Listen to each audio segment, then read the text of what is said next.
السلام عليكم ورحمة الله تعالى وبركاته. مرحبا بكم مشاهدينا في برنامج جديد في قناة أسماء شانيل. اليوم إن شاء الله غتكون أول حلقة ديالنا إن شاء الله اللي غنهضروا فيها على فيتامين د. كيف كتعرفوا إخواني أخواتي بأن هذا المشكل ديال نقص فيتامين د أصبح الناس بزاف كتعاني منه في هذا الوقت الراهن اللي حنايا سبحان الله العظيم كنشوفوا بأن الشمس موجودة وحتى الشتا ما بقاتش كتصب بزاف بحال اللي كانت، يعني العام كامل وحنا كنتعرضوا لأشعة الشمس ومتواجدين في جو حار، ومع ذلك الناس بزاف كتعاني من نقص في هذا الفيتامين. إذن إخواني أخواتي، في هذه الحلقة هذه غادي نتعرفوا على شنو هو هذا الفيتامين، واش بعدا هو فيتامين أو لا هرمون أو لا هما معا، علاش ولينا كنعانيو من هذا النقص، وما هو السبب ديال هذا النقص، وشنو علاقة النقص بالتغذية ديالنا وبنمط العيش ديالنا، وشنو هما الأعراض ديال نقص فيتامين دي اللي كنحسو بهم. وانا غادي نهضر على نقص فيتامين دي كتجربه خاصه بي انا، لانني عانيت منه واحد المده طويله طويله طويله وما كنتش عارفه، لهذا عانيت بزاف د الاعراض تقريبا لمده سنتين وانا كنعاني ولا اكثر كاع وما عارفاش، وتندير تحاليل كندير ديزاناليز وما كنعرفش المشكل شنو، حتى داز تقريبا عامين وصلت لواحد ليطال اللي صعيب شويه، عاد اكتشفت بانني عندي نقص فيتامين د. اذا هناك اعراض كثيره هي غنطرقوا ليها ان شاء الله، وغادي نشوفوا ان شاء الله شنو هما الحلول اللي نقدروا نديروها باش نتعالجوا من هذا النقص، حيت هو تياخذ شويه الوقت، لان ما اصلا حنا ما كنعرفوا عندنا نقص فيتامين دي حتى كيدوز واحد الوقت كبير اللي كيبدا ينقص ينقص ينقص وحنا ما كنحسوش به، حتى كنوليو كنعانيو ماشي من نقص بل من فقر، يعني كارونس دو فيتامين دي. ملي كتكون عندنا انسوفيزونس راه ما تنحسوش بها، ومني كتكون وصلت النسبه للكارونس دو فيتامين دي يعني نزلت على 10، فبذلك كنبداو نحسوا بالاعراض والجسم ديالنا كيدخل في خطر بطبيعه الحال، لان غنعرفوا علاش الجسم ديالنا كيولي معرض للاخطار بزاف والامراض بزاف. والمهم ما نهضرش دابا على هذه النقطه حتى ندوزو النقاط الاخرين ان شاء الله، ونشوفوا كيفاش ان شاء الله الحل ديال هذا النقص ان شاء الله، كيفاش نتجنبوا نتعرضوا ليه، وكيفاش الا كنا ديجا عندنا المشكل كيفاش نتعالجوا منه باذن الله. اذا فيتامين دي او ما يصطلح عليه فيتامين اشعه الشمس، خاصنا نعرفوا بعدا اولا هذا الفيتامين د هل هو هرمون ام فيتامين، كيفاش كيعمل داخل الجسم، ما هو المصدر ديالو، واش المصدر ديالو غير من اشعه الشمس او حتى التغذيه كتدخل في النسبه ديال فيتامين دي في الجسم، وعلاش الناس بزاف كيعانيو من هذا النقص، وعلاش بالاخص النساء، لان حتى الرجال فيهم عندهم هذا النقص ولكن ما كنلقاوش الرجال بزاف عندهم هذا النقص، بل النساء مساكن هما اللي متعرضين بزاف لهذا النقص وكيعانيو منه. اذا اخواني اخواتي، فيتامين د هو من الدهون الدائبة، من الفيتامينات الدائبة في الدهون، عكس الفيتامينات الأخرى التي تكون دائبة في الماء. يعني فيتامين د ايبوسوليد مثل فيتامين أ والفيتامين أو والفيتامين ك، هادو فيتامينات كتذوب في الدهون. أما الفيتامين B1 B2 B3 B9 B12 فيتامين سي هادو كتعتبر فيتامينات دائبة في الماء أو ما يصطلح عليها هيدروسوليد. والطبيعة الكيميائية ديال فيتامين د كتذوب في الدهون وتصنع من قبل الكوليسترول وأشعة الشمس. هادو هما واحد كيف تنقولوا واحد جوج ديال الركيزات الأساسيات باش يتصنع فيتامين دي داخل الجسم. الكوليسترول اللي الناس كتحاربه واللي خايفه منه واللي كتاخذ بعض المرات الادويه عليه، راه هو ضروري جدا جدا جدا، ماشي غير في فيتامين دي وبزاف ديال الحوايج. التوازن الجسم، الدهون راه هما الاساس ديال التوازن الجسم.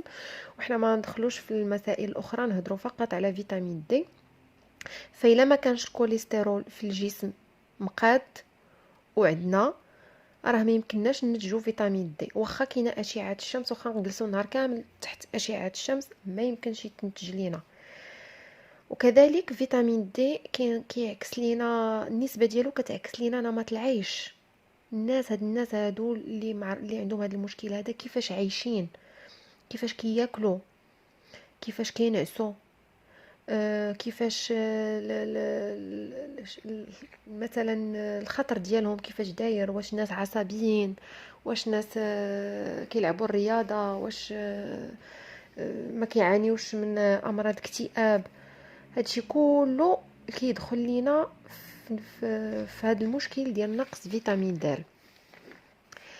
اذا فيتامين د كيف قلنا هو كيفاش كيتكون لنا في الجسم. اولا وقبل كل شيء، هو ان الجسم حين يتعرض لاشعه الشمس، كتضرب لنا الاشعه الشمس في الجلد ديالنا، كيتفرز واحد الانزيم اللي كياخد لنا لا فيتامين د وكيرسلها للكبد. هاد الانزيم في ديك اللحظه يلاه كيشد لينا داك باقي كيكون هنا ما تفاعلش لا فيتامين د، مازال ما تفاعلاتش. يلاه كيكون عندنا واحد الماده دهنيه اللي كتنتمي للكوليسترول، واحد الانزيم اللي كيكون من الكوليسترول، هو اللي كياخد لينا داك الماده اللي كتفرز في الجسم، في الجلد، عبر الجلد، وكتمشي عبر الكبد.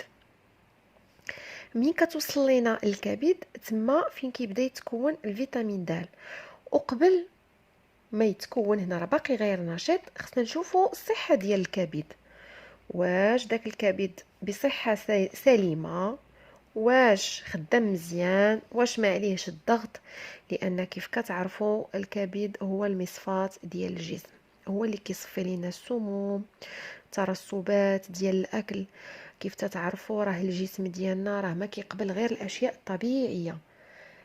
ومني كناكلوا مثلا الخضره، الفواكه، الحبوب، القطاني، هادو كيعرفوهم الجسم. يعني تتم عمليه التصفيه عبر الكبد بطريقه سلسه، بطريقه سلسه، يعني شيء مخلوق. الجسم ديالك مخلوق، والاشياء الاخرى الطبيعيه اللي خلق الله سبحانه وتعالى كناكلوها، رغم انها تتكون فيها بعض المبيدات او بعض الاسمده وداكشي، كتكون نسبه قليله، يعني كتبدا تصفيها الكبده وكتكون مرتاحه.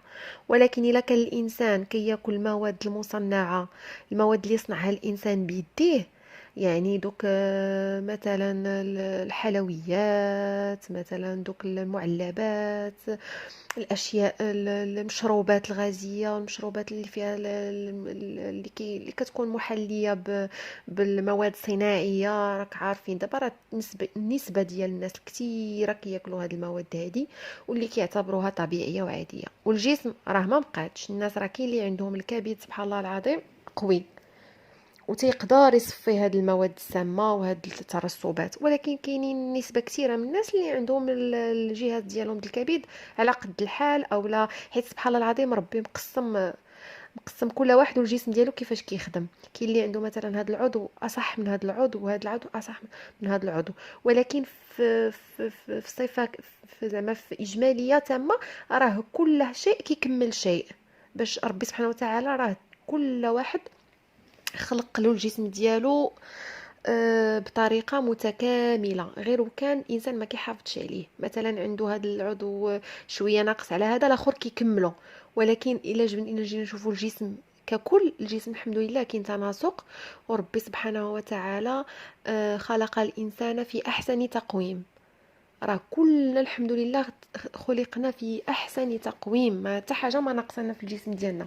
ولكن الطريقه باش كناكلو وباش كنتغداو راه هي اللي تتخرج علينا وكتهد لينا الجسم ديالنا. وبالخصوص قلنا هذه التغذيه الخطيره اللي ولات، هذه العولمه ديال هذه الصناعات، وهذا الشيء اللي ولا دابا على مود، والاكل اللي ولا منوع ما لذ وطاب، ولكن راه مصيبه كحله ما فيها حتى شي منفعه. وهذا الشيء راه الناس باقا ما بغاتش تدخلوا لراسها، كتقول وا اللي مكتبه مكتبه، ايوا ناكلوا رحم الله. رحم الله في طبيعه الحال، راه ربي راحمنا، راه كون تشوفوا داكشي اللي كندخلوا للجسم ديالنا راه غير برحمه الله عايشين. اذا حنا باقي نبقاو في فيتامين د. منين كيكون التركيز ديال السموم على فيتامين على الكبده، يعني راه يلاه تتكافى مع ديك التصفيه ديال داك ديال دوك السموم اللي عندها، باش انها تخدم مع الفيتامين د. كيكون الخدمه ديالها كتكون بطيئه اولا بعض المرات منعدمه، لان الكبده ما كنخليوهاش ترونكيل باش تدي المأموريه ديالها على اتم وجه. هذا من جهه الكبد. احنا دابا الفيتامين الانزيم اللي خرج لينا من الجلد هبط لينا داز عبر الدم وصل للكبد باش كيتحول الفيتامين د. وهنا فين كيكون عنده داك الرمز ديال 25 هيدروكسيد.